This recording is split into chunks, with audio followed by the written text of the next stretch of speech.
hospital. Let's begin with the numbers that have just come in. In the past 24 hours, 58,097 new cases have emerged in the country.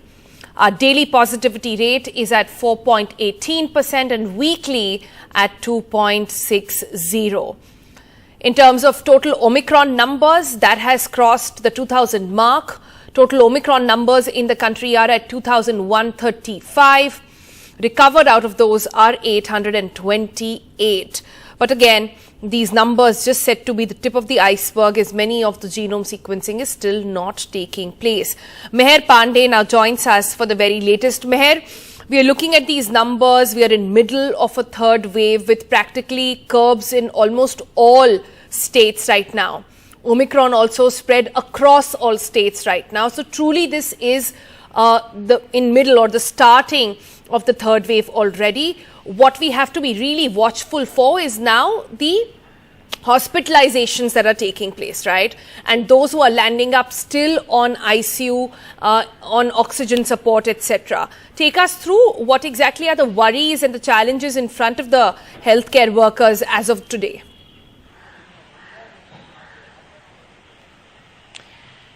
Yes, Sonal, so there's been a massive 55% increase in new cases, new COVID cases. Just in the last 24 hours, there are now 58,097 COVID cases just recorded in the last 24 hours. Active cases, which is the number of cases expected to be still infectious in the country, has now crossed 2 lakh. It's 2,14,004.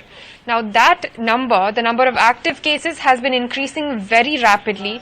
There's been an over 13% increase over the past week, and with this new increase as well, we can expect this wave to continue to spread and its speed to continue to be very, very high. Positivity is also increasing very significantly. It's now at 4.18%.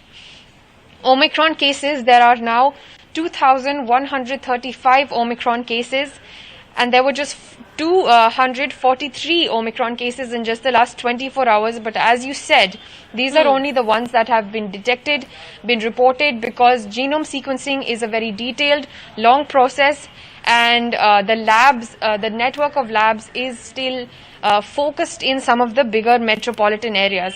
Bigger metropolitan cities like Delhi, Mumbai, Bengaluru and Hyderabad, they are sequencing every single positive COVID case that they get to understand which variant it is. And they have already said, Mumbai and Delhi in particular have already said that Omicron now accounts for 80% of cases. Now that brings in a huge concern, because Omicron, which is driving this wave, is a highly transmissible variant. It can, it has more than more than 2 times more transmissible than Delta. So it is reaching more people, infecting more people than the Delta variant did. So although we have indications that it may be milder than the Delta variant, it is not a mild variant. People still get sick, as we can see from state level data of hospitalizations. In Delhi, we have seen a slow but steady increase in hospitalizations, especially in the number of patients needing oxygen support. There are still not many people who need ventilators. May I hold that thought about Delhi? I just want to update the numbers. I just want to update the numbers for our viewers. Just hold that thought about Delhi. I'll come back to you. In terms of Delhi, the COVID cases that we've seen in the past 24 hours are 5,481. That's a 33.7% jump from just yesterday.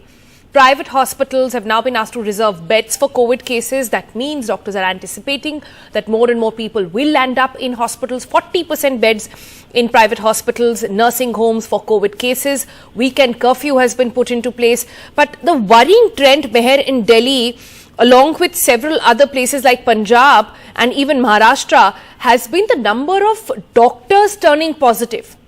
And that is not just going to leave with a staffing crunch in these hospitals as the wave is just picking up right now, but will also tell you on how dangerous it is going to get, not just for COVID patients, but any other patients in the hospital also, because all of them are going to be quarantined. Have you managed to speak to some doctors about this? What are they saying? How are they preparing? Yes, Sonu. So many doctors who are working in COVID wards and also in non-COVID wards are now testing positive for COVID.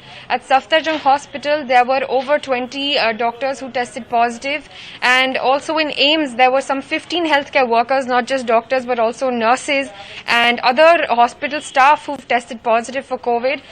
This number has only increased and is going to continue to increase. And this is especially concerning because, of course, as we know, doctors are the ones who keep the most, they keep themselves the safest. They are the ones who follow all of the guidelines. They are always wearing N95 masks and following all protocols. And it's when they start testing positive en masse, that's when we know that this variant is one to be concerned about, that the wave has truly begun.